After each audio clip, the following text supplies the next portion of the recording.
The string quartet played something delicate, but all I could hear was my mother's voice. Try not to wrinkle the bouquet, Isabel. Emily's wedding is meant to be elegant, not chaotic like your ideas. Her tone cut through the hum of laughter around the vineyard like a ribbon snapping in half. The bridesmaids giggled soft and practiced, while I stood there holding a bouquet I had personally arranged that morning. I smiled because that's what I was trained to do, grin through humiliation so it looked like grace. My mother brushed imaginary dust off Emily's gown, turned toward the photographer and said, "Now this is what perfection looks like." Everyone clapped. Champagne glasses sparkled in the sunlight, and my sister beamed like she was born for the cover of a lifestyle magazine. I smiled too, but something inside me cracked. That night, as my mother raised her glass to the perfect daughter, I promised myself next time I wouldn't just stand there smiling. The Monroe family wedding was the kind of event people whispered about for months in Savannah.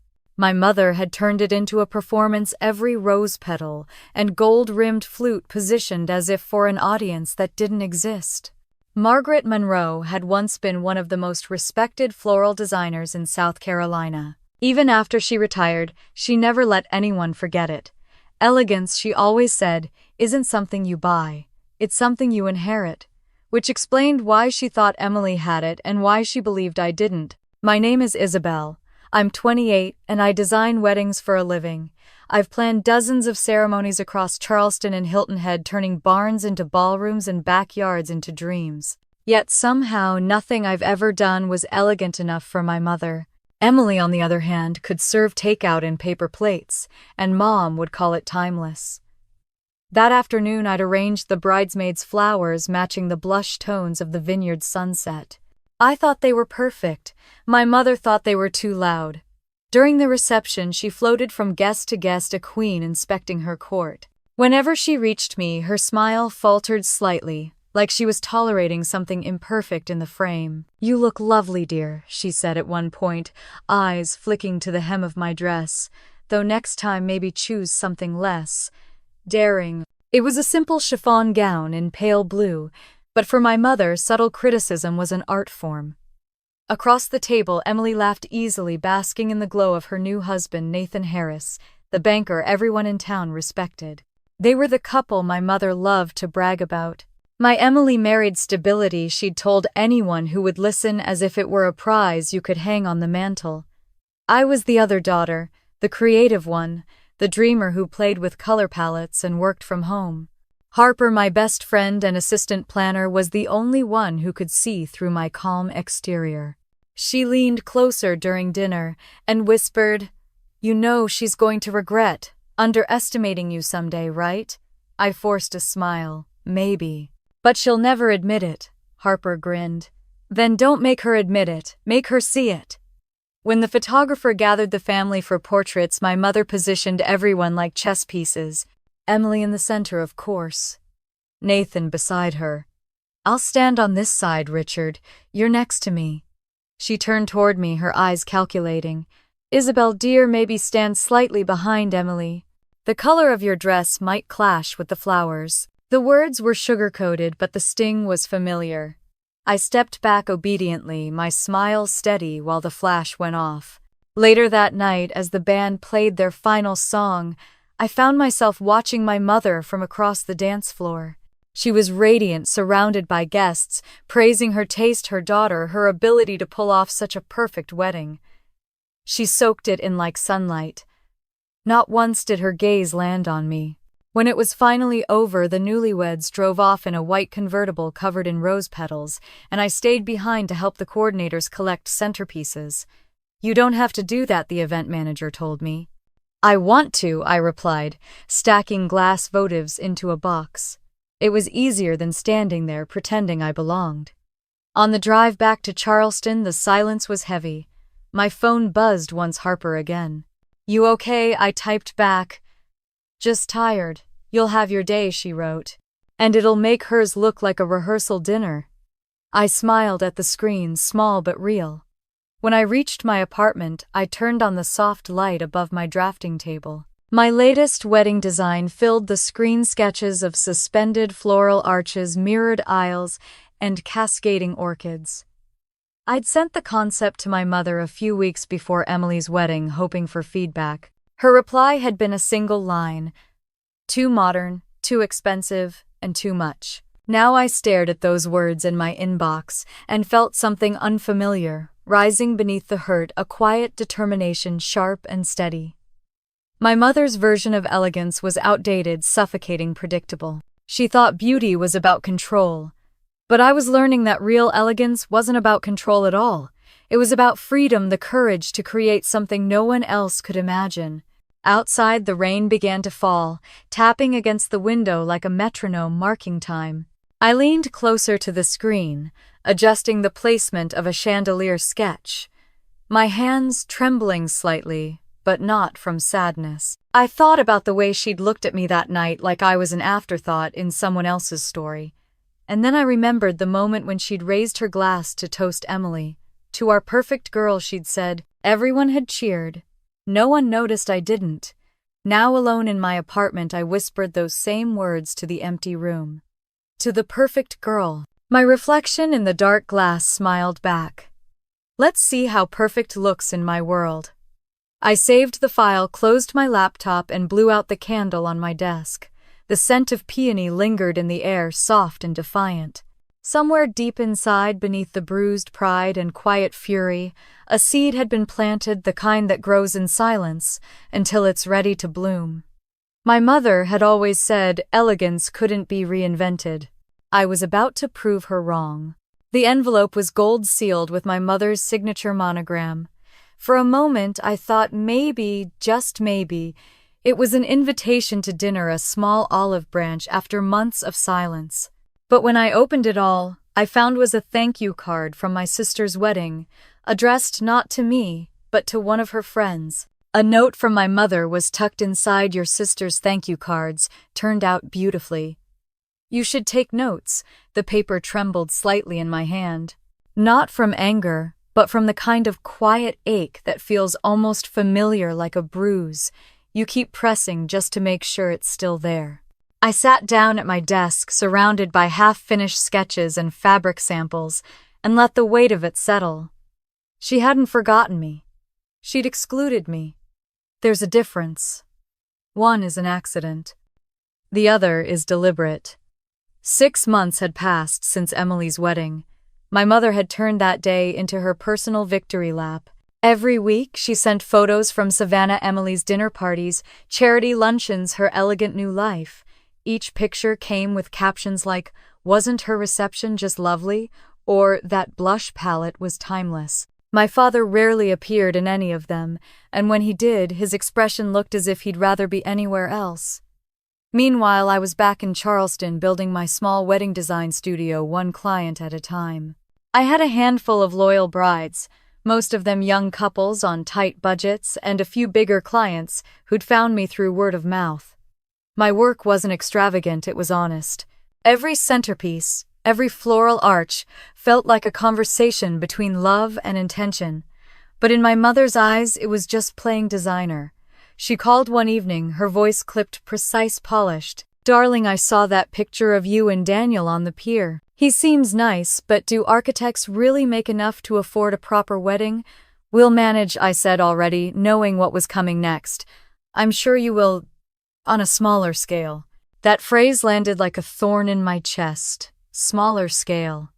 It wasn't just about money, it was about worth. My mother didn't believe love could be elegant unless it came with a price tag. When Daniel proposed a month later on Folly Beach, it was perfect in every way that mattered. The sky was streaked in lavender and gold, the tide was low, and the wind carried the smell of salt and rain. He knelt in the sand, ring in hand, and said simply, "Let's build something that lasts." I cried before I could even answer. I called my mother that night expecting at least a hint of joy. "That's wonderful, sweetheart," she said. "But let's not rush into anything extravagant. Emily's wedding set quite a standard, you know." I stayed silent long enough for her to notice. "Don't be sensitive," she added lightly. "Every family has one perfect wedding. Ours was Emily's." That night, I stared at the ring on my finger. beautiful and simple, and wondered if it mattered that I'd never be her perfect daughter. A week later, Harper called me furious. She'd been helping me source flowers from a vendor in Savannah and stumbled on an email thread between my mother and one of her society friends. In it, my mother had written another Monroe wedding. "Let's hope this one's simpler." Harper read it aloud, her voice sharp. "She actually sent that. I swear, Izzy, you need to stop letting her script your life." "I'm not letting her," I said quietly. "I'm just not fighting her either." "Then what are you doing?" I looked at my hands, still stained with ink from sketching that morning. "I'm planning something she'll never forget." Daniel noticed the shift in me before anyone else. He didn't ask questions when I spent late nights at the studio sketching layouts, building mood boards, or arranging mock floral installations. To him, it was just creative passion. He didn't see that every stem, every brushstroke was fueled by something deeper, something that felt like defiance disguised as design. He'd come in with coffee, watch me work, and smile. "You're creating magic again." "Trying to, I'd say." One night, he sat beside me tracing the lines of a suspended orchid installation. "Do we really need this? It's beautiful, but it looks like a lot." "It's not about need," I said, meeting his eyes. "It's about reminding people that beauty can rise from what they dismiss." He didn't press further. That's the thing about Daniel, he didn't need to understand my ghosts to love me through them. A few weeks later, I drove back to Savannah for dinner. My father greeted me at the door with a tired smile. My mother was already seated at the table, sipping wine, wearing her favorite pearls. "Emily and Nathan just hosted the most divine garden party," she said, as soon as I sat down. Everything was perfect, minimalist, but tasteful. "That's nice," I said softly. "And how's your work, dear?" she asked, as if she were asking about the weather. "Busy," I replied. "We're booking clients through next summer." She nodded vaguely. "Well, I'm glad you're keeping yourself occupied. Have you set a wedding date yet?" "Not yet." She took another sip. "Maybe just elope. It's better than embarrassing yourself with something too experimental." My father coughed quietly. I put my napkin down, folded it neatly, and stood. "Thank you for dinner." When I reached my car, Harper called again. "Has she offered to help yet?" I laughed. A sharp sound in the dark. She hasn't even asked for the date. After that night, I stopped checking my messages from her. I poured everything into my work. I sketched until my hands cramped, designed until dawn, built a version of love that looked nothing like the one I was raised to believe in. One afternoon, as I was rearranging fabric swatches, Harper came running in. "You won't believe who just reached out, Serena Lake from Vogue Weddings." I froze. "What? She saw one of your mock-ups online, the minimalist arch with the mirrored aisle and magnolias. She said she's curating a series called Modern Elegance Reimagined and wants to meet you." When I met Serena at a cafe in downtown Charleston, she looked like someone who'd stepped out of her own magazine. Perfect posture, precise words, eyes that missed nothing. She flipped through my sketches slowly, her red nails tapping against the paper. "It's not traditional," she said finally. "I know. It's cinematic." I smiled faintly. "So is pain." She looked up intrigued. "Maybe that's exactly what the world needs to see." That night I couldn't sleep. I sat on the balcony, the sea breeze warm against my face, and opened my notebook. On the first page, I wrote 2 words in bold ink: Project Aurora. Aurora, like the dawn after darkness. A few weeks later, I received another call from my mother. Her tone was clipped, but forcedly kind. "Darling, I heard you're planning something big. Just remember, elegance is restraint." I wanted to laugh. Restraint was all she ever taught me: to be quiet, to smile, to shrink. This time, I didn't respond. I just listened to her talk until the line went dead.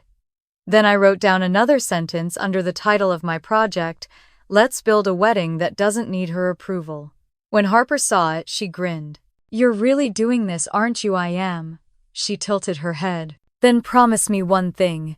You'll make it so breathtaking she can't say a word." I nodded, closing my notebook. "I don't want her to say a word. I just want her to see." That night, I stayed in the studio long after everyone left, sketching the outline of a glass garden by the sea. The moonlight spilled over the table, turning my pencil strokes silver. By the time dawn broke, I had something real, a vision of light, air, and movement.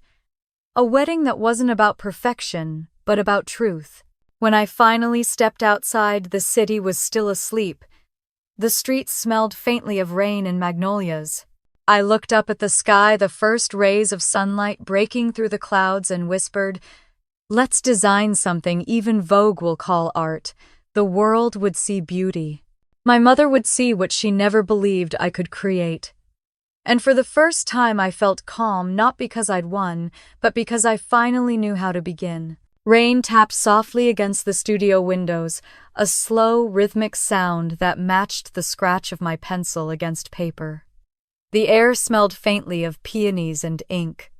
I hadn't spoken to my mother in weeks. Every time her number flashed across my phone, I let it ring until it stopped. Silence had become my new form of peace and my weapon. It was late and the city outside felt wrapped in fog. On my desk sat an open sketchbook, its pages filled with scattered ideas, color palettes, and notes, written in black ink: warm light, magnolia, silk glass garden. Across the top of the latest page, in thick cursive, I'd written, Project Aurora. Aurora, the dawn after darkness. Daniel had fallen asleep hours ago on the couch. Across the room, blueprints for one of his architecture projects still open beside him. He looked calm, untroubled, as if his world didn't carry the ghosts that haunted mine. I glanced at him and whispered quietly, "You have no idea what this really means." When my mother mocked my career, she called it a hobby.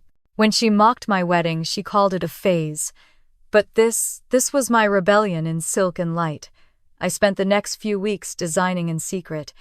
Harper was the only person who knew what Aurora really was. My own wedding, my own statement, built not for approval but for proof. We worked in the studio every night, surrounded by rolls of fabric, strands of fairy lights, and digital renderings pinned across the walls. "You're building something dangerous," Harper said one evening, watching me layer orchids across a digital archway. "Dangerous?" I looked up, smiling faintly. She nodded. "Not for them, for you. If she finds out you're doing this on your own, she'll make it her mission to destroy it." "Then she'll have to find out the hard way," I said, adjusting a line on the screen. "I'm not asking for her permission anymore." Days blurred together. The studio became my world, whiteboards covered in fabric swatches, glowing screens filled with floral models and lighting simulations. I wanted every detail to whisper defiance: suspended orchids. Instead of chandeliers, mirrored water pathways. Instead of carpets, minimalist tables that reflected candlelight like stars. Daniel tried to keep up with my pace, but sometimes he'd stop and look at me like he was afraid of what I was becoming. "Do we really need a glass aisle?" he asked one night, leaning over my shoulder. "We don't need it," I said, "but we deserve it." He frowned. "You're not trying to outshine your sister, are you?" I turned to him slowly. "I'm not outshining anyone. I'm redefining what they called impossible." He kissed the top of my head. "As long as you remember why we're doing this." "I do," I said softly, though part of me wasn't sure if that was still true. Money became tight. The savings I'd built from client work began to fade, swallowed by fabric orders and mock installations. Harper suggested slowing down. "You're burning through your accounts," she said, looking at the spreadsheet. "If you keep this up, we'll have to start choosing between electricity and orchids." I smiled, exhausted. "I'm investing in silence. One day the world will speak for me." Daniel got his first big commission around that time, designing a boutique hotel in Savannah. When the payment came through, he placed the check on my desk. "This is for us," he said. I stared at it. "You worked hard for this." "So did you," he replied. "We're not spending, we're building." For the first time in weeks, I felt something warm break through the tightness in my chest. Love wasn't a distraction, it was my foundation. A few days later, Harper burst into the studio holding her phone. "Guess who's in Charleston?" she said, barely containing her excitement. "Who's Serena Lake?" She's hosting a showcase for upcoming wedding designers, young voices redefining elegance. You need to go. I hesitated. I'm not ready. Yes, you are. You've been ready for years. That night, I ironed my best cream blazer and printed out part of the Aurora concept, just enough to intrigue, not enough to reveal its secret. The next afternoon, the showcase buzzed with nervous energy and the scent of fresh roses. Designers mingled, photographers snapped pictures, and editors roamed the aisles with polite smiles. Serena Lake was unmistakable. Tall, confident, her platinum hair pulled back like a halo. When she reached my booth, I expected her to move on quickly. Instead, she stopped. Monroe Atelier, she read from the card. Any relation to Margaret Monroe? Yes, I said carefully. She's my mother. Her brow lifted slightly. A familiar name in the southern floral scene. She turned her attention to my sketches. These are unconventional, I nodded. That's the point. She studied the mirrored archway, the interplay of glass and magnolia. They don't look like weddings. They aren't, I said. They're stories. She looked up intrigued. What kind of stories? Ones where beauty doesn't come from perfection, I replied. It comes from truth. For a moment she said nothing. Then she smiled faintly. Maybe that's exactly what people are looking for. When the showcase ended, she handed me her card. If you ever finish this concept, call me. I think it might belong in Vogue's next issue. That night, I couldn't stop thinking about her words. Maybe this wasn't just personal. Maybe Aurora was the bridge between revenge and recognition. I stayed in the studio until dawn, sketching and resketching the design. Each stroke became sharper, cleaner, more daring. I replaced traditional floral runners with suspended garlands that floated like clouds. I added transparent structures that reflected the sea and sky until they looked inseparable. When exhaustion finally hit, I stepped back and looked at the screen. It took my breath away. Harper arrived with coffee and gasped. Izzy, this is insane. It's not insane, I said, barely whispering. It's who I am. She smiled. Then maybe the world is finally ready to meet you. A week later, I received a message on social media. It was my mother's public post. Some designers mistake chaos for creativity. Elegance requires discipline. She didn't mention me, but she didn't have to. Everyone in Savannah would know who she meant. Harper showed me her phone, fuming. She's trying to discredit you before you even start. I stared at the post for a long time, then closed my laptop. Let her, I said quietly. She can't stop what she doesn't understand. That night I went back to the studio alone. The moonlight filled the room soft and silver. I turned on the desk lamp, pulled out my sketchbook, and wrote across the top of a fresh page, "Elegance means standing out, not fitting in." Then I drew. For hours. By midnight, my fingers were smudged with charcoal, my hair loose and wild, and my eyes burning from focus.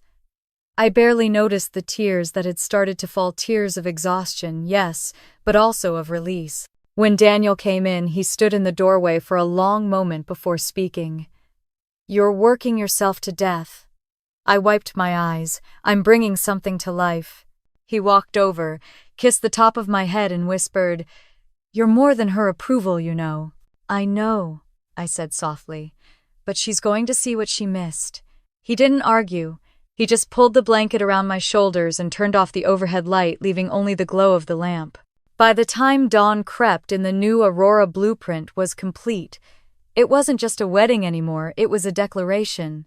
On the wall behind me, sunlight hit a framed quote I'd pinned months ago, something Serena Lake had once said in an interview.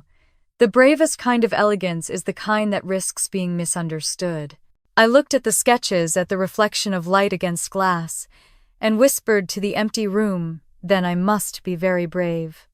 Outside, the storm had passed. The first light of morning glowed against the window, soft and golden like forgiveness. But I wasn't ready to forgive yet. I was still building. And this time I wasn't building for approval or revenge, I was building for truth. For the woman I'd become when the laughter stopped. For the girl my mother never saw. For the dawn that was finally mine. The phone rang just as I was arranging fabric swatches on the studio table. My mother's name flashed across the screen, that familiar serif font that felt more like a warning than a greeting. I hesitated before answering, already bracing myself. "Darling," she began, her tone dripping with civility. "I've been thinking about your wedding guest list. I assume you'd like my advice." There it was, the voice that could turn any conversation into a critique, disguised as concern. I took a breath. "I think we're okay, Mom. Daniel and I already have it covered." "Covered," she echoed, as though I'd confessed to something shameful. "You mean you've finalized the list without consulting me?" I smiled, though she couldn't see it. "It's our wedding, remember?" A beat of silence followed, sharp and heavy. "Well, I just hope you haven't invited too many unconventional people. A Monroe wedding should reflect a certain level of sophistication." The word should landed like a needle under my skin. "It will," I said simply, "in our own way." When the call ended, the silence in the studio felt louder than before. Harper looked up from her laptop, reading my expression instantly. "Guest list drama," I nodded. "She wants to curate my life again." Harper sighed. "You know she won't stop until she gets a reaction. She'll get silence," I said. "That's louder than anything else." For the next few days, things seemed calm. Daniel and I finalized our guest list, 150 names. Friends, colleagues, clients who'd become family. No one chosen for status or gossip value. When we were done, I felt proud. For once, the people invited into my life were there because they mattered. But calm, I'd learned, was just the pause before my mother's next move. A week later, Harper stormed into the studio, her phone in hand. "You need to see this." She turned the screen toward me. It was an email sent from an address that looked eerily familiar, margaretmonroeconsulting@gmail.com, my mother's unofficial account. The message had gone out to several names on our guest list. "Regretfully, due to venue limitations, some invitations may need to be adjusted. Thank you for understanding." My stomach dropped. She didn't. "Oh, she did," Harper said. "And she's pretending to be you." I grabbed my phone, dialing before I could think. She answered on the second ring. "Hello, dear. You contacted my guests," I said, keeping my voice steady. "I was saving you embarrassment," she replied smoothly. "Some of the names I saw, well, they didn't quite fit the tone." "The tone of what?" "Of a Monroe wedding." I laughed softly, the sound brittle. "You mean the kind of wedding where people pretend to care more about napkin folds than the bride?" "Don't be dramatic," she said. "I was trying to help. You were trying to control," I said, then hung up. For a moment, I just stood there, the phone still in my hand. Then I set it down, walked to my desk, and opened my sketchbook. On the margin of my Aurora layout, I wrote in small, sharp letters, "To be witnessed by those who truly see." When Daniel came home that night, I didn't tell him what she'd done. I didn't need to. He saw it in the way I moved, slow and deliberate, like someone rearranging the pieces of a fragile empire. "She's just scared of losing control," he said quietly.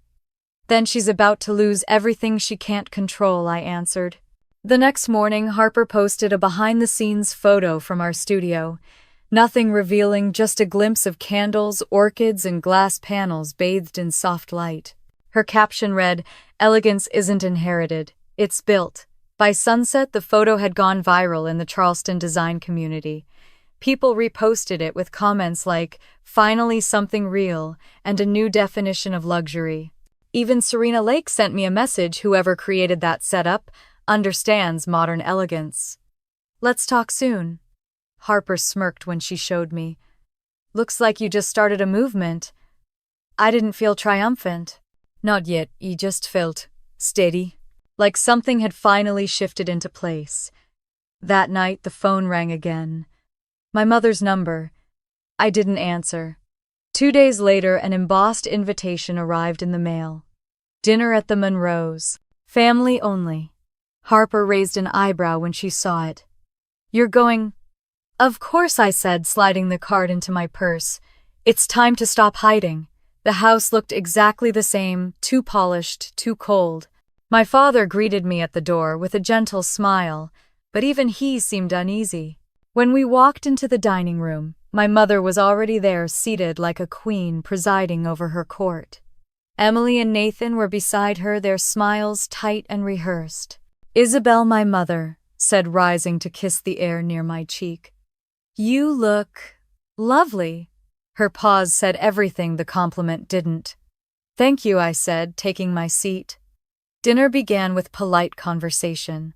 My father asked about Daniel's architecture firm, Nathan boasted about a new banking client, and my mother slipped in remarks like hidden blades. Emily's wedding photographer sent her the final album, she said at one point. The pictures could be in a magazine. The lighting, the color palette, so tasteful. Emily smiled. It really was perfect. I nodded, sipping my wine. "I'm happy for you." My mother tilted her head. "Have you found your photographer yet, dear?" "Someone who understands subtlety, I said. "Someone who sees beauty and honesty." The table went quiet. Then Emily laughed softly. "That's poetic." "I suppose so," I replied. "But then again, so is the truth." For a moment, our eyes met, mine calm, hers sharp. The air between us felt electric. My mother cleared her throat. Emily's wedding reflected this family's reputation. "I only hope yours does the same." "It won't," I said simply. Her smile faltered. "Excuse me." "It won't reflect the family," I said, setting down my glass. "It'll reflect me." Silence rippled around the table. My father shifted uncomfortably. Nathan looked at his plate. Emily smirked, ready to twist the knife. "She just means she wants it to look expensive," Emily said. My mother nodded. "Yes, tasteful, not experimental." I stood, placing my napkin gently on the table. "Don't worry," I said. "It'll be unforgettable. You'll see it one way or another." Their faces froze as I turned and walked out. For the first time, I didn't feel small in that house. I felt taller, lighter. Outside, the night air smelled like rain and freedom. Daniel was waiting in the car. "How'd it go?" I think I said, sliding into the seat. I just started something I can't stop.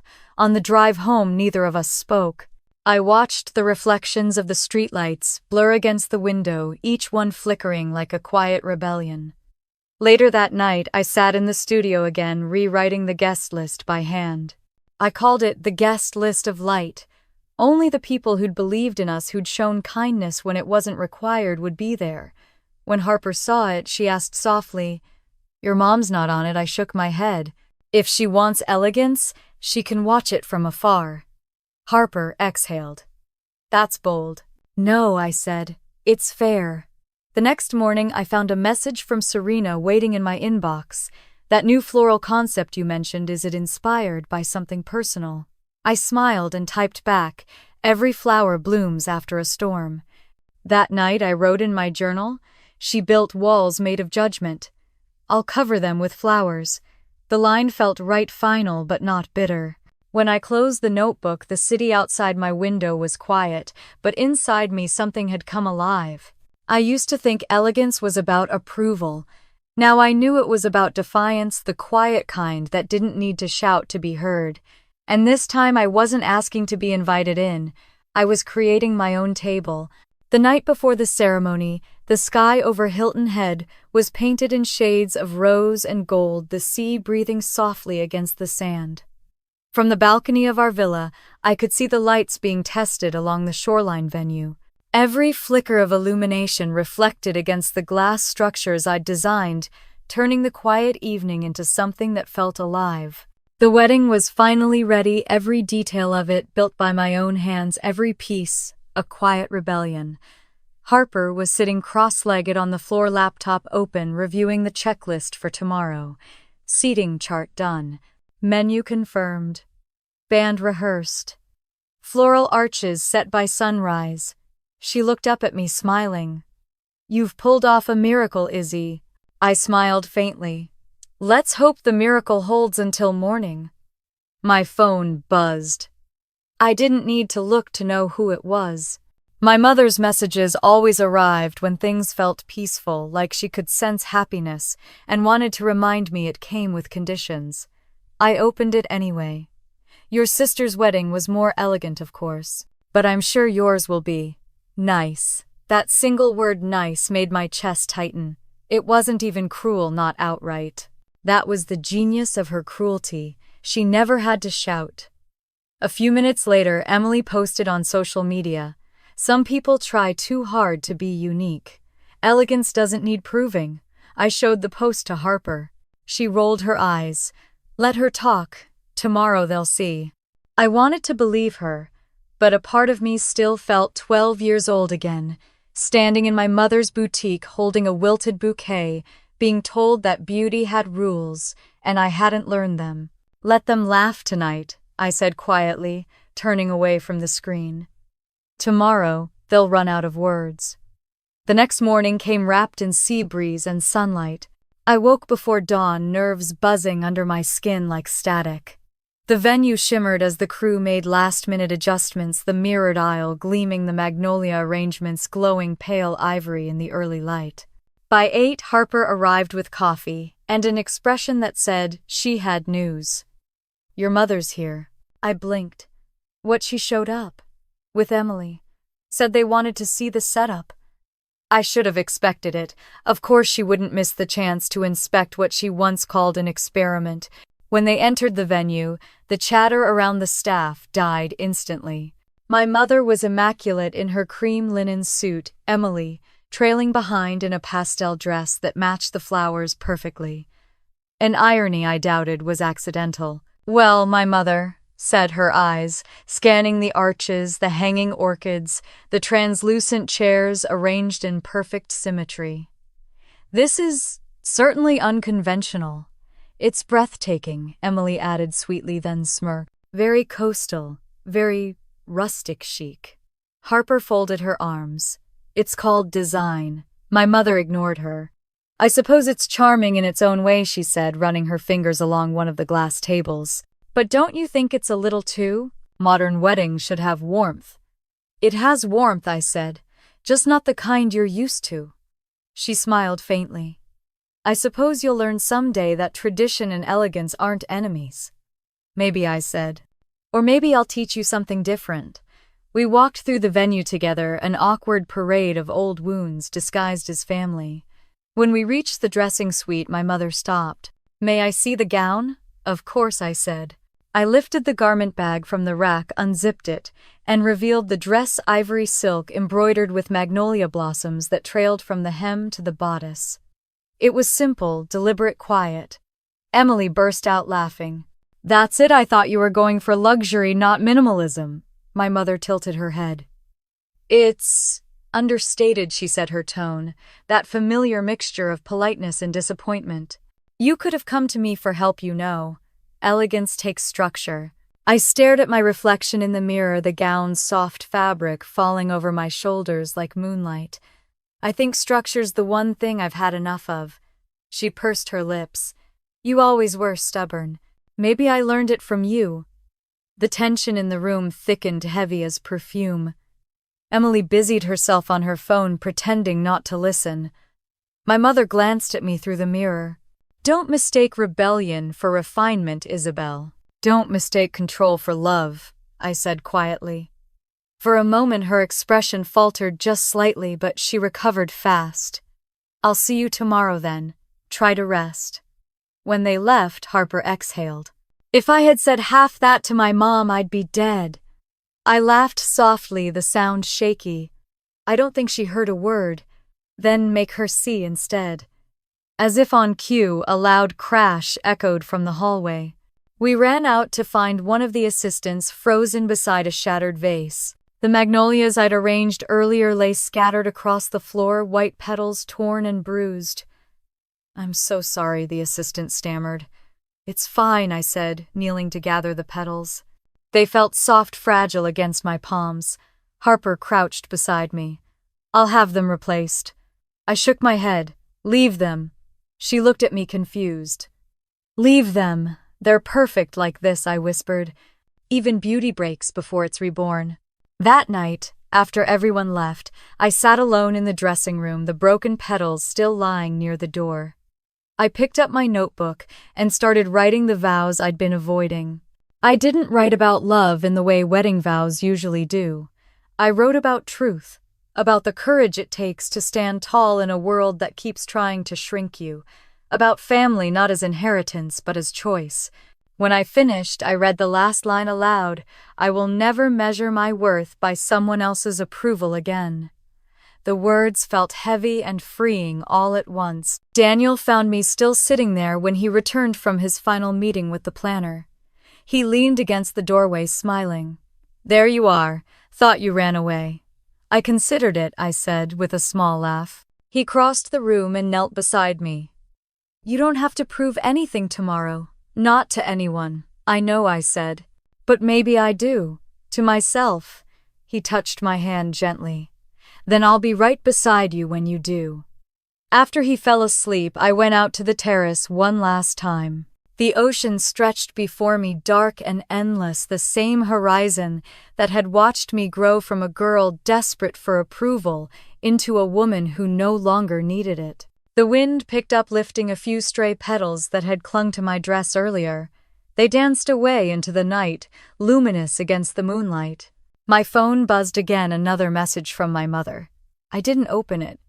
I deleted it, instead watching the notification vanish like a ghost finally leaving the room. Somewhere in the distance, I could hear the sound of laughter from a nearby villa, maybe guests arriving early, maybe Emily already celebrating something that wasn't hers.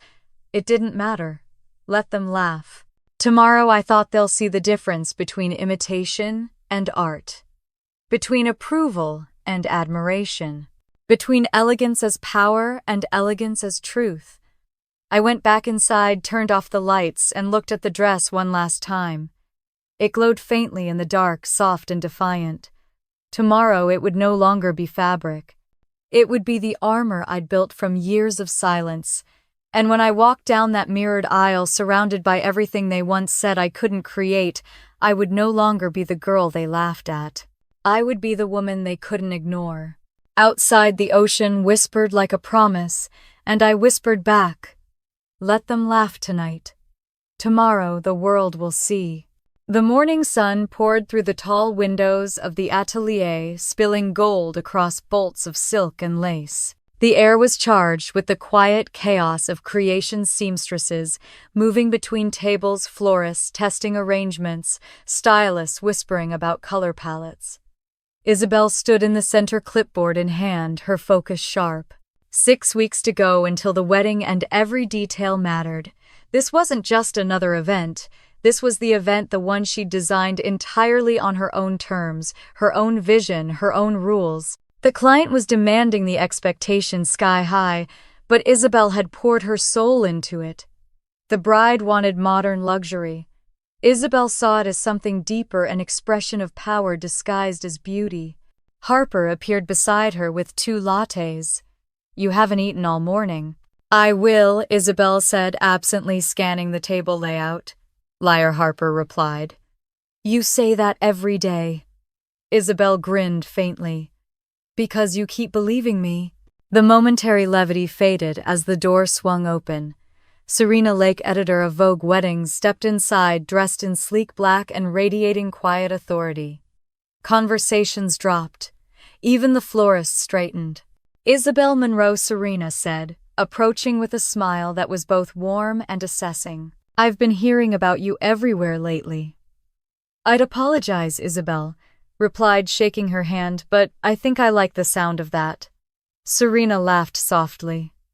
"Good. I came because I'm scouting weddings for next quarter's feature. Your name keeps coming up." Harper's jaw nearly dropped. "You mean the feature? The one with the cover spread?" Serena's eyes glinted. "That's the one." She turned back to Isabel. "I'm told your next project is unconventional." Isabel met her gaze evenly. "You could say that. I'd like to see it," Serena said. "It's not finished yet." "Neither was Versailles," Serena said smoothly. "But everyone knew it would be extraordinary." The words lingered long after she left. Harper exhaled. "Holy Izzy, that was Vogue. You realize what this means. It means nothing unless we deliver, Isabel said, but her pulse was racing. Over the following weeks, the project consumed her completely. Days bled into nights. She handpicked every fabric, tested lighting for hours, and rejected 27 centerpiece prototypes before approving one. Her team joked that she'd memorized every flower petal by name. But there was something else driving her, something unspoken. Every time she closed her eyes, she heard her mother's voice from that night months ago. Emily's wedding was elegant. Yours, we'll see. Those words had burrowed deep, but now they were fuel. Daniel stopped by late one evening with takeout and that familiar knowing smile. You've been living here again, haven't you? I'm perfecting the layout, Isabel said, not looking up from her sketches. He leaned against the table. You're perfecting vengeance. She froze, then slowly set down her pencil. You make it sound ugly. It's not ugly, he said. It's just not peace. She studied him, her heart tugging at the truth she didn't want to face. You don't understand, Daniel. She spent her life telling me I couldn't be enough unless I was like her. Now she gets to see what different looks like. He reached for her hand. Then make it beautiful, not bitter. She didn't answer, but his words followed her for days. By the time the final week arrived, Isabel's design was no longer just a concept, it was alive. The event was set on a secluded coastal estate, a sprawling property surrounded by glass pavilions and wild magnolia trees. Every guest would enter through a mirrored walkway that reflected the ocean sky. The theme was timeless modernity, clean lines, bold textures, ethereal light. During the final walkthrough, Serena reappeared, clipboard in hand. You've outdone yourself, she said, looking around the glowing space. This feels less like a wedding and more like a movement. Maybe that's what it is, Isabel said softly. Who's the lucky client? Serena asked. Isabella smiled. Me, Serena blinked. You're the bride I am, Isabel said. Daniel and I decided we didn't need a year to plan, just enough time to build something that felt like us. For a rare moment, Serena was speechless. Then she smiled, slow and genuine. You're rewriting tradition in real time. I love it. Word spread fast. The wedding of Isabel Monroe, a designer known for redefining modern luxury, was already being whispered about across social media. And when Vogue confirmed they were sending a team to cover it, the anticipation exploded. The night before the ceremony, Isabel stood alone in the venue. The chandeliers shimmered like constellations, the flowers swayed gently in the breeze. She could almost hear her mother's old critiques echoing in the air. Too much, too bold, too different. She whispered into the stillness, not anymore. Behind her, footsteps approached. It was her mother. I heard about the feature, she said, her tone unreadable. Congratulations. Thank you. Her mother looked around the vast glass hall. It's unexpected. I know, Isabel said. A pause stretched between them. You always had a taste for spectacle, her mother said, glancing at the mirrored ceiling. And you always had a fear of it, Isabel replied gently. Her mother's lips parted, but no words came out. Finally, she said, Your father's proud of you. What about you? Isabel asked quietly.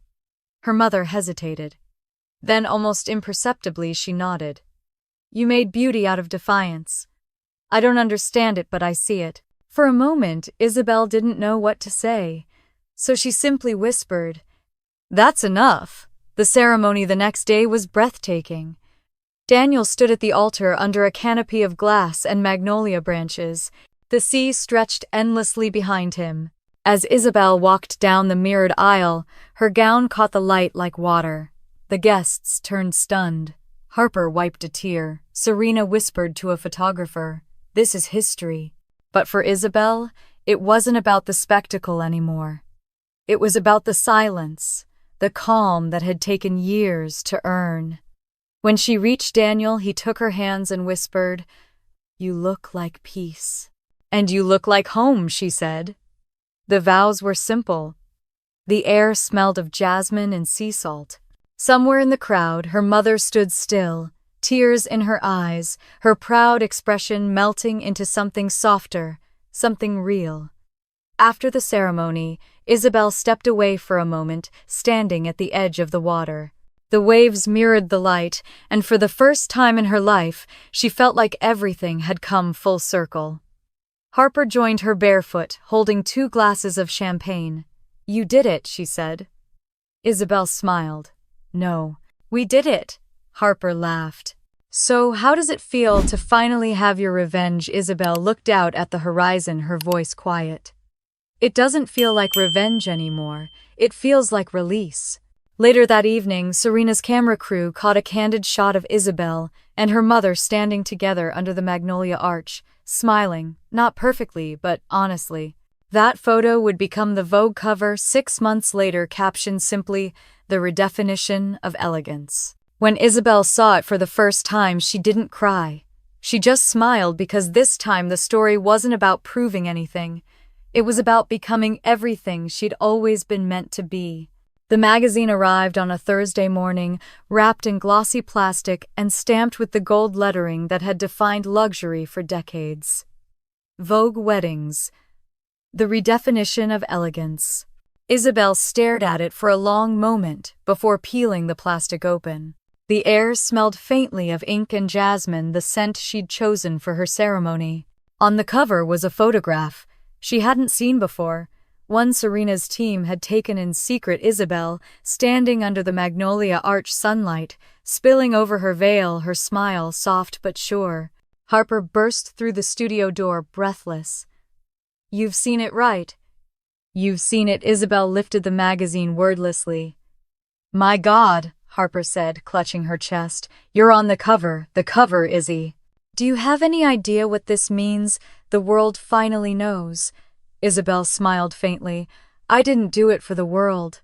"Yeah," Harper said, grinning. "But it's nice when the world applauds anyway." Within hours, her phone wouldn't stop buzzing.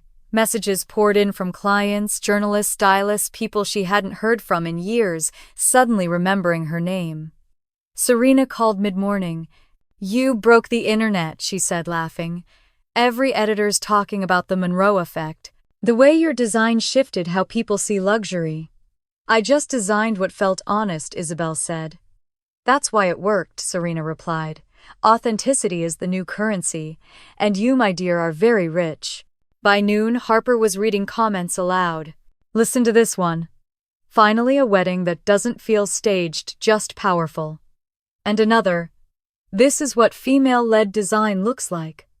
Oh, and my favorite, "Take notes, Emily Monroe." Isabel laughed, herself. Harper, "What?" "It's poetic justice." But later that evening, when the buzz faded and the studio was quiet again, Isabel sat alone with the magazine. Her reflection shimmered faintly in the glossy page, half light, half memory. She thought about her mother, about that vineyard in Savannah, about the laughter that once cut through her like glass. Now the silence was louder, and somehow softer, too. Daniel found her sitting by the window, the magazine still open in her lap. "You've been staring at that for hours," he said gently. "I keep expecting to feel something different," she said. "Triumphant, maybe. Vindicated. And you don't." She shook her head. "I feel calm, like I've already lived the moment this was supposed to represent." He knelt beside her, resting a hand on her knee. "That's because this isn't the peak. It's just the proof." "The proof," she repeated. "That you became everything you said you would," he said. "And that you did it without becoming her." The words lingered warm and heavy. Isabel closed the magazine and leaned against him.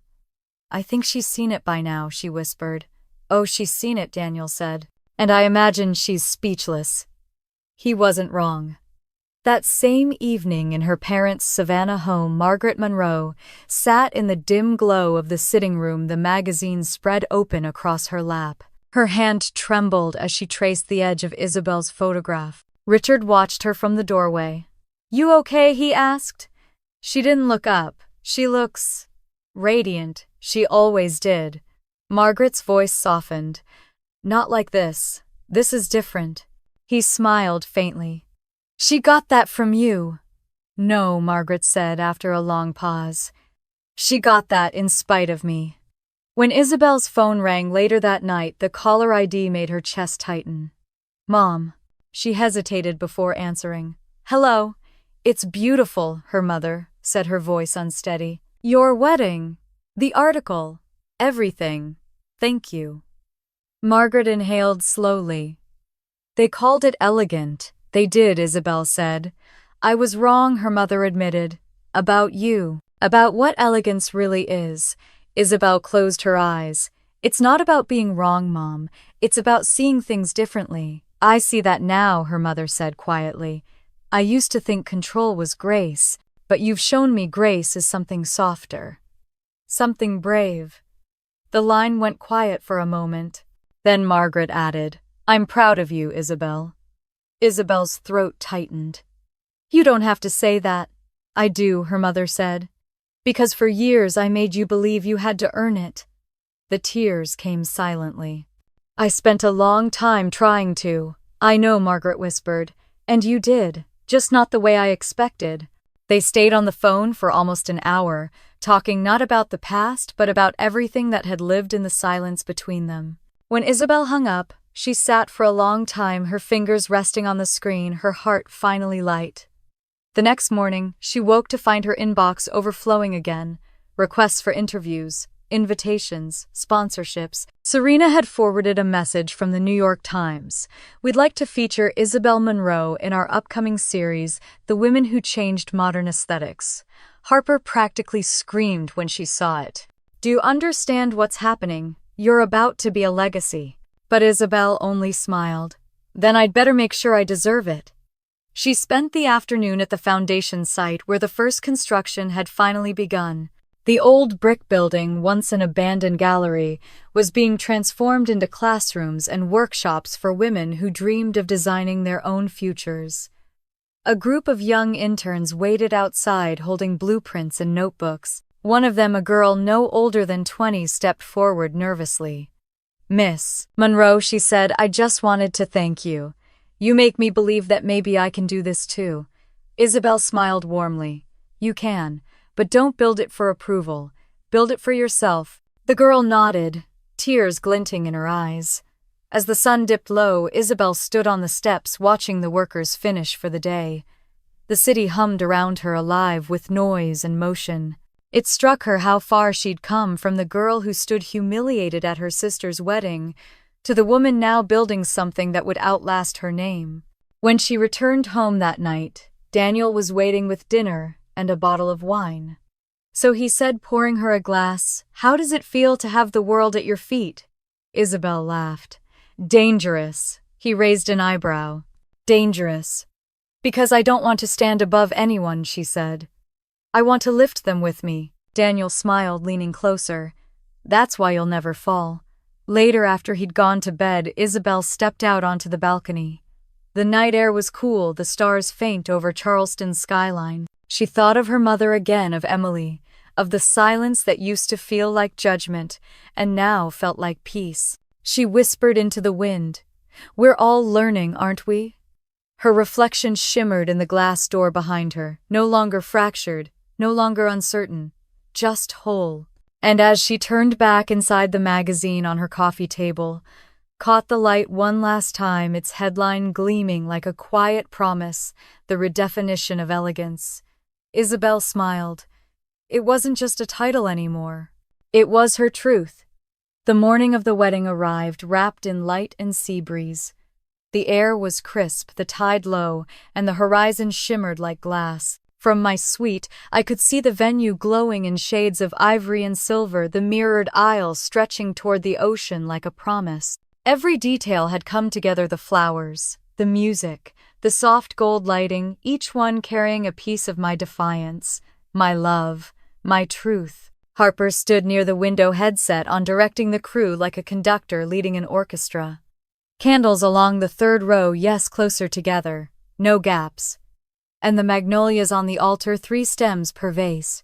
Balance, people. She turned to me, breathless but smiling. It's perfect, Izzy. Absolutely perfect. Daniel appeared behind her, already in his suit, tie slightly crooked, eyes soft when he looked at me. Ready almost, I said, my fingers brushing against the silk of my gown.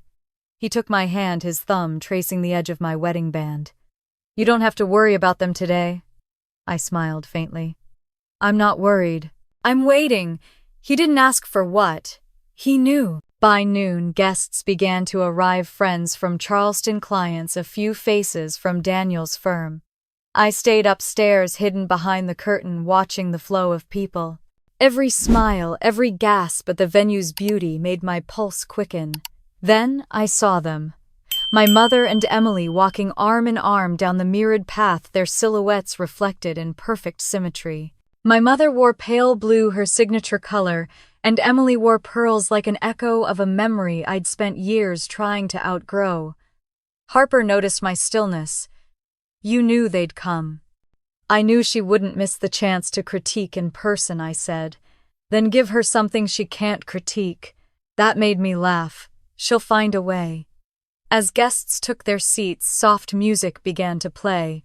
The sound of violins and waves blended so seamlessly, it felt like the ocean was part of the orchestra. Harper gave the signal. It's time. When I stepped out of the suite, a hush fell over the room. The staff, the photographers, even the breeze seemed to hold its breath. The silk train of my gown caught the sunlight, shimmering faintly with each step. The scent of magnolia filled the air, warm, clean, familiar. As I walked toward the aisle, I saw Serena Lake, near the front camera crew, at her side, notebook in hand. She caught my eye and nodded once. Ready, Monroe, Harper whispered. I exhaled slowly. Let's begin. The ceremony unfolded like a dream. Daniel, waiting at the end of the aisle, his eyes soft and sure, the officiant smiling, the audience bathed in gold light. When I reached him, the air felt weightless. You look like the dawn, he whispered. You look like my peace, I replied. As the vows began, I felt a strange calm wash over me. I spoke clearly, deliberately, each word a release from the past. I promised to choose truth over approval, love over pride, and peace over perfection. When Daniel said his vows, my eyes blurred with tears. But somewhere beyond that emotion, I could feel another pair of eyes watching me, my mother's. From the corner of my vision, I saw her sitting, rigid, her hands folded in her lap, face unreadable. Emily leaned in to whisper something, but she didn't reply. After the officiant pronounced us, husband and wife, applause rose like waves crashing against the shore. I turned toward the guests, smiling through tears, and in that instant I caught Serena's camera flash. The moment froze, the mirrored aisle, the ocean behind us, the light haloing around my veil. It was everything I had imagined. At the reception, laughter filled the air. Guests danced barefoot on the glass floor as twilight settled over the water. Harper's team moved through the crowd, capturing details for the magazine spread, champagne bubbles, floating candles, the reflection of stars on the tables. Daniel held my hand as we cut the cake, his smile wide and unguarded. You did it, he said. No, I whispered, glancing toward my mother across the room. We did. She was surrounded by people, all of them praising the event, calling it visionary, flawless, like something out of a dream. She smiled politely, nodded graciously, but her eyes kept finding mine. For once, she didn't look superior. She looked silent. When Serena approached her for a brief interview, my mother hesitated. I saw the flicker of conflict cross her face, whether to claim credit or distance herself. In the end, she said nothing. Serena turned instead to me. This design, Serena said, it feels personal. What inspired it? I smiled softly. Silence. She tilted her head, intrigued. Silence. Sometimes it's the only thing that tells the truth, I said. Later, as the night deepened, Harper pulled me aside. You realize this is history, right? Vogue doesn't cover weddings, they cover statements.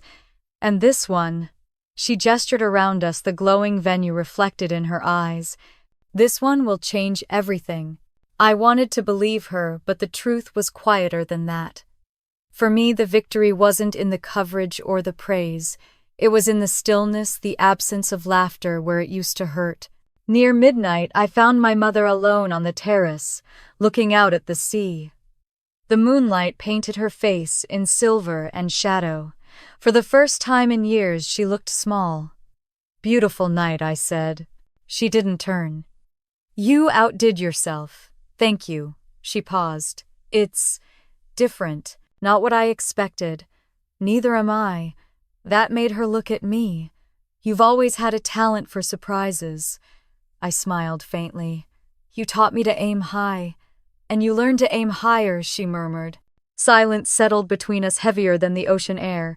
Finally, she said, "Your sister's wedding was elegant. But this—" Her voice trailed off as if the words refused to come. "This what I asked." She hesitated, then said softly, "This was art." For a moment, neither of us moved. The wind lifted the edge of my veil, brushing against her arm. She looked at it as though it burned. "Good night, Mom," I said, turning to leave.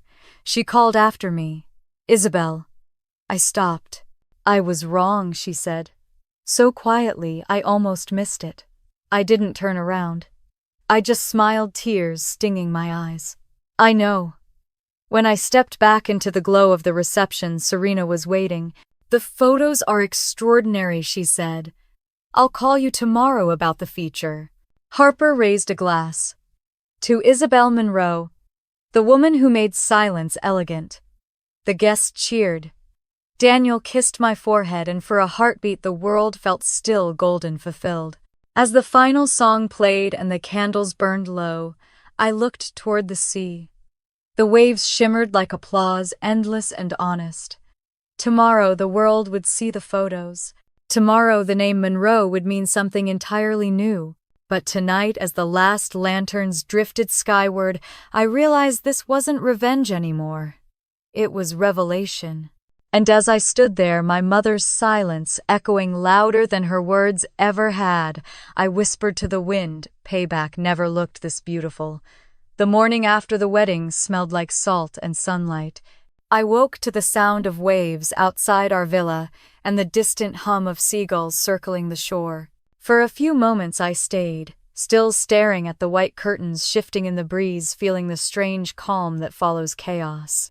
My dress hung by the window, a whisper of silk and magnolia, still glowing faintly in the dawn light. It felt like looking at a version of myself I'd finally outgrown. Daniel stirred beside me, his hand finding mine. "You didn't sleep much," he said. "I didn't need to," I replied. "Some things are better seen in silence." He smiled, brushing his thumb across my palm. "You know everyone's talking about it, right?" Serena said. "Vogue is already prepping the layout." I sat up, pulling the sheets around me. "Already," she called at 6, said it's the most beautiful ceremony she's ever covered. The words didn't feel real until I reached for my phone. The notifications were endless messages, tags, emails, pings from people I hadn't heard from in years. Harper's name appeared first. Vogue posted it. "Check your email now." My heart raced as I opened the link. There it was, the wedding that redefined elegance, inside Isabel Monroe's $420,000 coastal masterpiece. My breath caught. The first image filled the screen. Me and Daniel walking across the mirrored aisle, the ocean glowing behind us, the magnolia petals floating midair like snow. The second photo showed the guests standing in awe, their reflections blending with the sea. It was ethereal, otherworldly, real. Harper texted again, "Congratulations, Vogue bride. The world just met you." I set the phone down, my hands trembling. Daniel leaned over to look at the headline. "That's a lot of zeros," he said, smiling. "It wasn't about the money," I whispered. "I know," he said softly, "but they don't." By mid-morning, the article had spread across every major lifestyle site. Designers, bloggers, and magazines reposted the images, calling it a revolution in coastal luxury and the future of modern elegance. For once, my name wasn't an afterthought, it was the headline. Serena called again. "You did it, Isabel." Vogue's traffic doubled overnight. People are obsessed. The comments section is chaos in the best way. "What are they saying?" I asked. "That you've changed the definition of elegance? That it's not about opulence anymore, it's about intention. It's about grace." I laughed softly. Grace, I said. That's a new word for me. After the call, I stood by the window staring out at the horizon. The ocean was calm, smooth, endless. For the first time in years, I didn't feel small standing in front of it. Then my phone buzzed again. This time, the name on the screen made my stomach tighten. Mom. I didn't answer. I just let it ring until it stopped. Harper appeared at the door with coffee. You saw it, she asked, grinning. Everyone did, I said. Even your mother, she said softly, handing me the cup. I looked at her, but she didn't need to explain. Of course my mother had seen it. She read every publication that mattered, and Vogue was the gospel she'd lived by her whole life. What did she say? I asked. Nothing, Harper said. Not a word. I stared at the steaming coffee, feeling that familiar ache spread through my chest. The absence of her voice hurt more than anything she could have said. She's not angry because you failed, Harper continued. She's angry because you didn't. I smiled faintly. She'll find something to critique. She always does. But she didn't call again. Over the next few days, interviews started flooding in. CNN wanted a feature. Brides Today wanted an exclusive. Serena texted that Vogue's next print edition would include a full spread with the title, The Woman Who Made Silence Beautiful. Yet through all the noise, there was one kind of silence that lingered, the kind that came from home. By the end of the week, I received a message from a number I didn't recognize. No text, just an attachment, a photo of my wedding, the Vogue headline visible beneath it. At first I thought it was a fan, but then I noticed the caption written beneath in my mother's handwriting. Your sister's wedding was elegant. Yours was art. I stared at the screen for a long time, unsure what to feel. It wasn't an apology, but it wasn't nothing. That night, Daniel and I had dinner on the terrace. The air was warm and the waves shimmered under the moonlight. I told him about the message. She's proud, he said. No, I said quietly. She's impressed. That's not the same thing. He reached across the table, taking my hand. Maybe it's a start. I wanted to believe him. The next morning, Harper showed up early, holding a copy of the newspaper. You're everywhere, she said, dropping it on the table. The front page showed a photo of the mirrored aisle with the headline, The Monroe Legacy When Elegance Becomes a Statement. Legacy, I murmured. That word belongs to her, not me. Not anymore, Harper said. As I flipped through the pages, I saw a smaller headline beneath Society matriarch Margaret Monroe's daughter outshines family tradition. The article detailed my mother's reputation for graceful control and my decision to redefine beauty on my own terms. It was flattering but ruthless. Serena warned you this might happen, Harper said. They'll pit you against her. It makes a better story. She built her life around elegance, I said. Now they're saying I stole it. Harper touched my shoulder gently. You didn't steal it, Izzy. You gave it meaning. That afternoon, the flowers from the wedding arrived at the studio, leftovers from the venue. Among them was a single box tied with ribbon, no sender listed. Inside, I found the frame I'd given my mother years ago, the one with the inscription, Elegance is Empathy. The glass was cracked straight down the middle. Harper gasped. She sent it back, I nodded, running my fingers over the fracture. No note, no message, just this. What are you going to do? She asked. I set the frame on the windowsill, the broken glass catching the light. Leave it there, I said. It's perfect. That night, as the city fell quiet, I walked down to the beach. The tide was low, the sand cool beneath my feet. I thought about every moment that had led here, the humiliation, the doubt, the laughter I'd swallowed for years. It had all brought me to this stillness. Daniel joined me, wrapping his arms around my shoulders. You're quiet tonight. Just thinking, I said. About her. About everything. He pressed a kiss to my hair. You've already won. Winning doesn't feel like this, I said softly. It feels heavier. He turned me toward him. Then maybe it's not about winning anymore. I looked up at him, the moon reflected in his eyes. Then what is it about peace? He said simply. The next morning, Serena called again. Congratulations, Isabel. The print issue's confirmed. You'll be on the cover. For a second, I couldn't breathe. The cover, she laughed. You didn't just redefine elegance, you embodied it. After we hung up, I sat in silence, staring out the window as the sun rose over the water. Somewhere in Savannah, my mother would wake up, pour her coffee, and see my face on the magazine that had once been her symbol of success. I wondered if she would say anything, or if she would just stare the way she had at the wedding, silent and still. Maybe that was enough. Because in her silence, I finally heard what I'd been waiting for all along: acknowledgement. Not approval, not pride, just recognition. I smiled faintly, whispering to no one but the sea. Let them see. And as the light touched the glass of the cracked frame on my desk, I realized the fracture wasn't damage, it was reflection. Proof that beauty like forgiveness could exist even in what was broken. The drive to Savannah was long and quiet. The kind of quiet that doesn't come from peace, but from something heavier: unfinished business.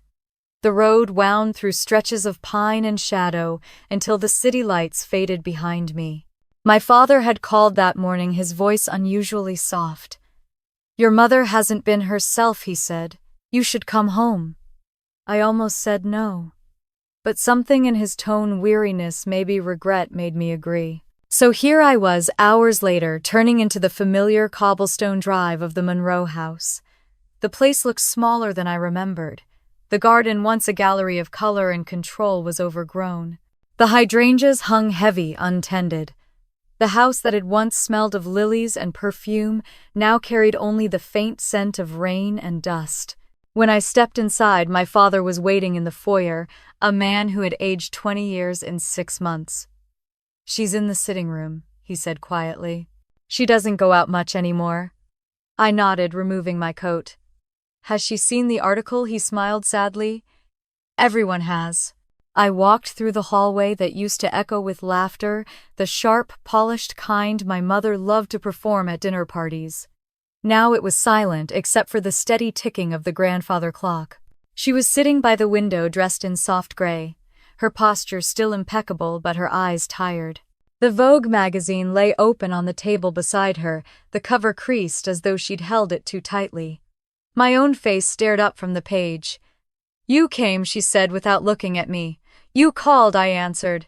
Your father did, she corrected, her voice cool, but there was something brittle beneath it, like glass beginning to crack. I sat across from her. He said you weren't well. I'm fine, she said. Just tired of people asking me about your wedding. That must be exhausting, I said softly. She finally met my eyes. You humiliated me, Isabel. The words hit like a slap, not for their cruelty, but for how familiar they sounded. I took a breath. I didn't mean to humiliate you. She lifted the magazine and tossed it onto the table. You didn't mean to. Do you have any idea what it's like hearing my name? Whispered with pity. Everyone saying, Margaret Monroe's daughter outshone her, as if I raised you to replace me. I leaned forward. You didn't raise me to replace you. You raised me to disappear under you. Her lips parted, then pressed shut again. Silence filled the room. For a long moment, neither of us spoke. The rain tapped against the windows, soft and relentless. Then she sighed, the sound breaking something in her. You were always different, she said quietly. Always questioning everything. I thought I could fix that. By breaking it, I said. She flinched. I wanted to protect you. You don't understand the world I came from. Appearance was everything. Reputation was survival. And love, I asked. Was that part of survival too? Her hands trembled slightly in her lap. Love doesn't protect you, Isabel. It never did. I stood pacing to the window. Outside, the garden shimmered in the rain. Maybe that's where we're different, I said. I stopped wanting protection. I just wanted to be seen. Behind me, I heard the rustle of fabric. When I turned, she was holding a folded letter, yellowed at the edges. I was going to send this, she said, her voice almost a whisper. But I didn't. I took it from her hands and unfolded it. The handwriting was neat, precise, the way she arranged everything. I wanted to tell you I'm proud, but pride feels like betrayal when you've built your life on control. You made beauty without my permission, and that frightened me. I'm sorry I only knew how to love what I could shape. The words blurred for a second as I blinked. I looked up at her. Why didn't you send it? Because saying it out loud meant I couldn't take it back, she said. And control is the only thing I ever trusted. For the first time, I didn't feel anger. Just an ache that had waited too long to be named. You taught me about elegance, I said quietly. But you never taught me about empathy. I had to find that on my own. Her eyes softened. And you did. We sat there in silence. The rain outside grew louder, the room dimming as the afternoon waned. My father entered briefly carrying a tray of tea, his expression gentle but distant, as if afraid to disturb what was finally unfolding.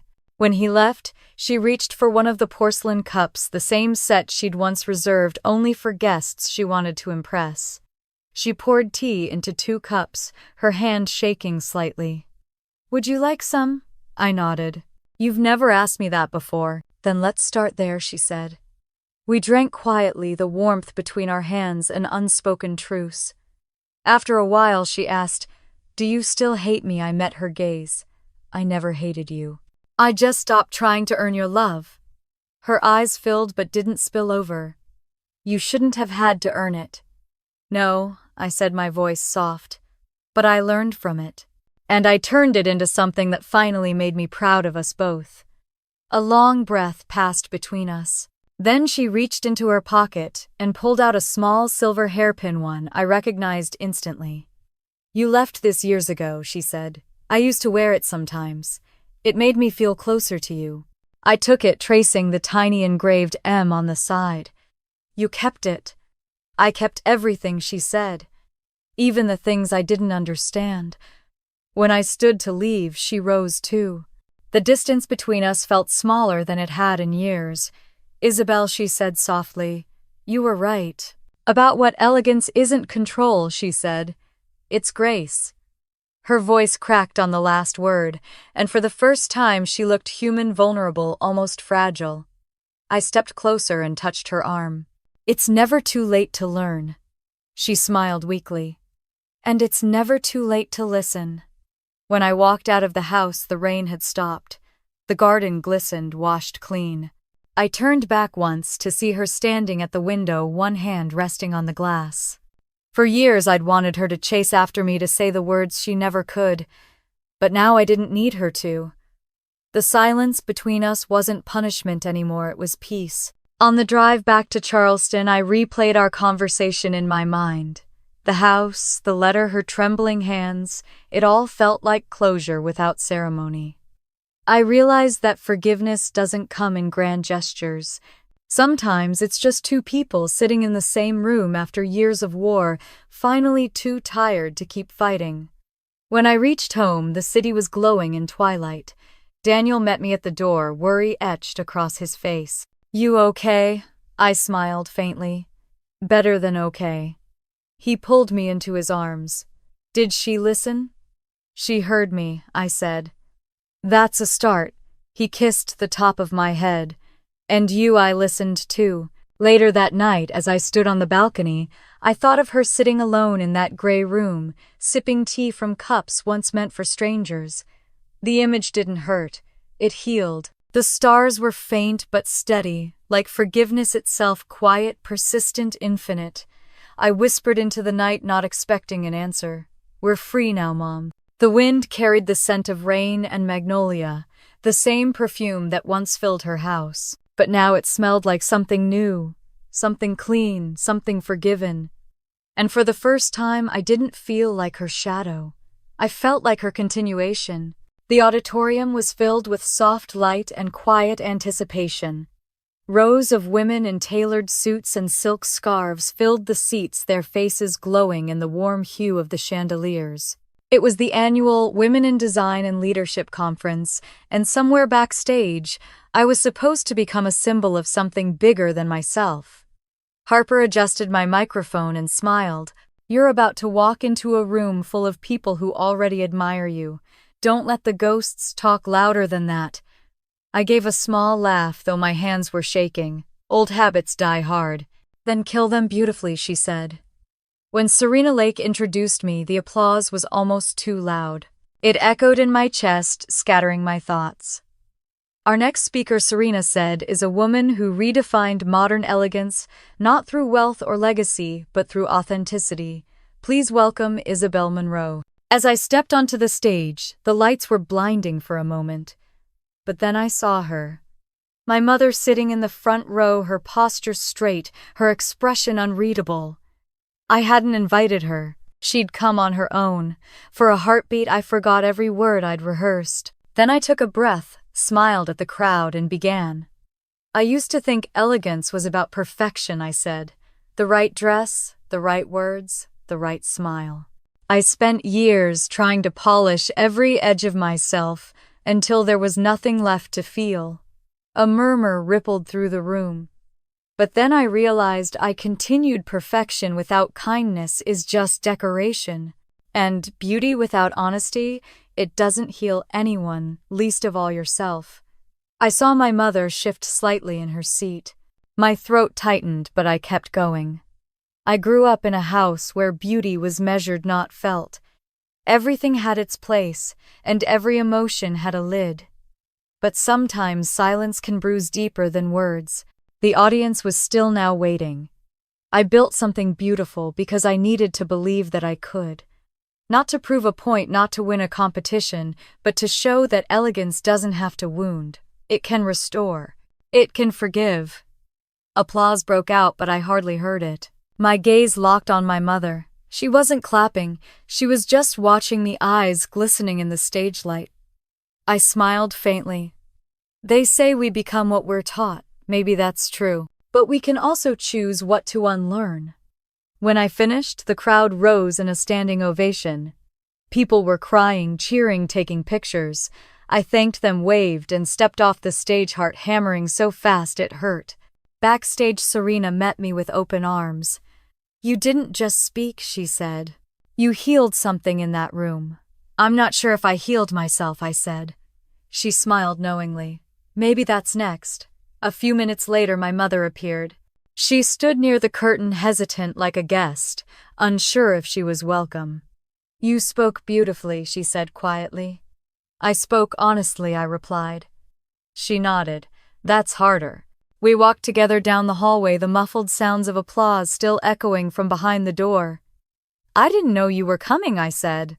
I wasn't sure I should, she admitted. But I wanted to see you. To listen. Did you? She stopped walking. I did. And I realized something. I waited. You weren't fighting me, she said. You were fighting to be free of me. There's a difference. I exhaled slowly. It never felt like that. I know, she looked down. You made me remember why I fell in love with design in the first place. Not to impress people, but to make something that moved them. I smiled faintly. Then maybe we both just forgot for a while. She reached out, touching my arm. You remind me of myself at your age, only braver. That's generous, I said. It's true, she replied. You learned what I never could, how to be admired without needing to be worshipped. We stopped near the backstage exit. A photographer passed by carrying a stack of magazines. On the cover, a picture of me at the wedding, shimmered under the fluorescent light, the headline, in bold letters, From Rivalry to Reverence, Isabel Monroe redefines elegance. My mother picked up one copy, studying it. They got your smile right this time, she said softly. Maybe because this one's real, I said. She laughed quietly, the sound fragile but genuine. Later that evening, Emily called. Mom won't stop talking about you, she said. She told everyone at dinner that you were brilliant. I didn't know what to say. She said that verbatim, Emily replied. She even told Nathan to take notes. I laughed, feeling something inside me loosen. That's new. Don't get used to it, Emily teased. She's still Mom. I know, I said. But maybe that's finally okay. After we hung up, I went out onto the hotel balcony. The city glowed below, lights flickering like a constellation of small miracles. My phone buzzed again, a text from my mother. You were right. Elegance isn't perfection, it's empathy. I stared at the message for a long moment before typing back, you taught me the first part. Life taught me the rest. The next morning, Serena sent me a preview of the new Vogue issue. On the cover was a photo from my speech, the light behind me forming a halo of gold. The headline read, "The Grace Revolution." Daniel met me at breakfast, coffee in hand. "You've started something, you know," he said. I smiled. "I didn't mean to. That's how real change starts," he said. Later that day, my mother stopped by my hotel before leaving town. She looked different, softer somehow. She handed me a small envelope. "A thank you note," she said. "For what? For making me proud in ways I didn't understand." When she left, I opened it. Inside was a folded photograph of me as a child standing in the middle of her old flower shop, holding a bouquet almost bigger than myself. On the back, in her elegant handwriting, were 6 words. "You were always the masterpiece, Isabel." Tears slipped down my face before I could stop them. That night, I sat by the window, watching the city lights fade into the horizon. I thought about the years I'd spent chasing her approval, the silence that had built walls between us, and how strange it felt to have those walls replaced by windows. Forgiveness doesn't erase what happened, I realized. It just makes room for something better. In the end, we hadn't changed each other. We'd simply learned to see each other clearly, and for the first time, that was enough. The first light of morning spilled through the studio windows, catching on glass vases and ribbons of fabric that shimmered in soft hues of gold. Isabel stood at her desk, sketching idly with one hand and holding a mug of coffee in the other. The hum of the city outside blended with the gentle rhythm of the harbor waves below. It was peaceful, an unfamiliar kind of peace that didn't need to be earned or defended. Harper appeared in the doorway with 2 croissants and her usual smirk. "So this is what retirement looks like," coffee silence and existential doodling. Isabel laughed. "This isn't retirement, it's rebuilding." "Please," Harper said, setting the pastries down. "You've already rebuilt. Vogue won't stop calling. Serena wants a feature about your foundation launch, and people are quoting you like you're some kind of philosopher." Isabel smiled, brushing her pencil against the paper. Symbols fade. "I'd rather build something that lasts." The Luma Foundation had been open for just over a month, and already it was buzzing with life. Women of all ages came to learn design art and entrepreneurship, many of them first-timers who'd never been told they could create anything beautiful. Isabel spent her mornings teaching them how to see design not as perfection, but as expression. That morning she reviewed the first newsletter Harper had drafted. From elegance to empowerment, Isabel Monroe builds a new legacy. She shook her head. "Too grand." Harper raised an eyebrow.